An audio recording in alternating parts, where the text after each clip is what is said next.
Hello everyone, this is Megan Boyd with your WAXXTV Weekend Review.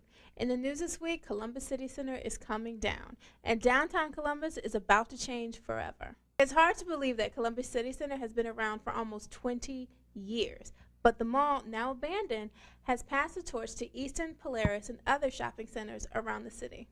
The one-time place to shop is coming down to make way for Columbus Commons.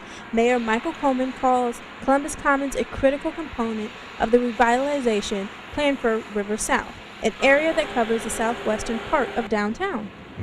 The move to bring down City Center was not without controversy, as many wanted the structure to be utilized for other purposes, including a proposed gambling casino. Columbus Commons is expected to include 7 or 8 new buildings. 4 would face High Street and include 70,000 square feet of street-level retail and restaurant space. 3 are to be built on the eastern side of the development, containing approximately 434,000 square feet of office space. The 1,000 parking spaces under City Center will remain, as will the 3,600 space garage south of Rich Street. In other news, Mayor Michael Coleman and wife Frankie have announced that the couple will seek a divorce after their 25-year marriage. The Colemans have endured a number of difficulties since the mayor was sworn into office 10 years ago. Mrs. Coleman has battled breast cancer and has been treated for alcoholism. She was arrested for drunk driving in 2005 and was convicted in 2007 for taking pay for hours not worked at a new state job. In sports, the Ohio State Buckeyes on the road at Purdue suffered their first Big Ten loss after 15 straight victories, with a loss to the 1-5 Boilermakers. The Buckeyes have suffered on both sides of the ball, as the defense, which has helped bail out the Buckeyes several times this year, was unable to keep the Boilermakers out of the end zone as Purdue went on to win 26-18. The loss adds fuel to the criticism the direction the team is headed in, and whether Terrell Pryor's pace of development is on track. Ohio State returns home next week, where they will face the Minnesota Golden Gophers.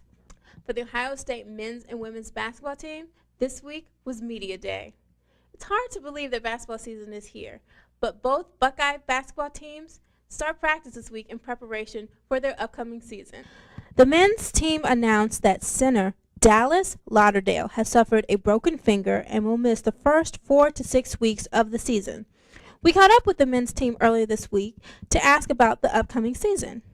None of us came here to go to the NIT championship. You know, winning the NIT was great, and it was a very good thing, but we didn't come here to do that, nor do we come here to lose in the first round. So, you know, that just drives us. You know, makes us work a little harder than we've been working and do more, do extra to get us past the first round, because that's not what we can do. We did come to make a statement and to make our names known.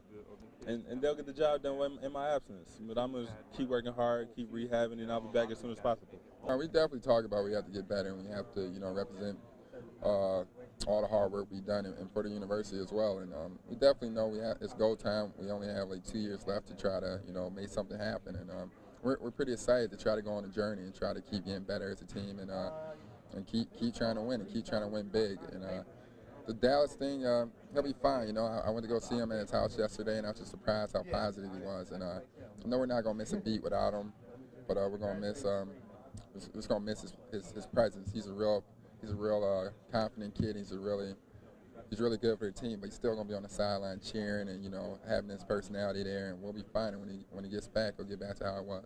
Ranked preseason number 3, the Ohio State women's basketball teams return with the duo of Gentile Lavender and Samantha Prialis as the Big Ten champs get set for their season play. We talked with both Lavender and Prialis to get their thoughts on this year's team. I'm just excited to see what this group does. I'm excited for our first scrimmage.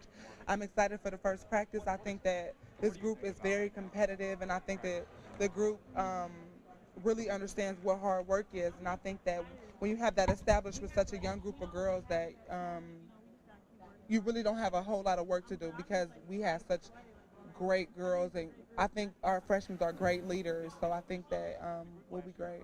We have players like Allison Jackson who can play the 4 and just be a tall guard playing the post position, and Sarah Schultz who can shoot the 3, and she can post up too. So I think it's a lot of people who can fill that position and just give us a different kind of look. Going into the year, I've asked all the girls to set the preseason ranking. What kind of pressure that put on this team to kind of get out of the box early on? I guess it's a pressure for us to live up to like the hype, I guess. But I just embrace it. I love it because it raises our level of play because we don't want to fall back in the rankings. So we just want to like maintain us playing good. What did you learn last year going to the NCAA, going out to the West Coast, not getting the outcome you wanted against Stanford? Over the summer, did you guys kind of talk amongst the team as a unit and say, hey, you know what? This is not going to happen again this year. We got to do better than that. Yeah, I think that we all want to do better. We had a little bit of success, and we want to keep being successful. We said last year we were like we can't lose like that no more, and we gotta step it up. And every day it has to be like we're playing national championship. Men's team can put 18,000, 19,000 people in the stands here, and they don't have a number 3 ranking like you guys do. Is this a year where you guys can kind of make a statement, kind of start bringing the fans in? I hope so. I mean, number 3 ranking is going to help us, so I definitely hope people realize, we could play and that we're pretty good. Well, that's going to do it for this week's Weekend Review. For WAXXTV, I'm Megan Boyd. We'll see you next week.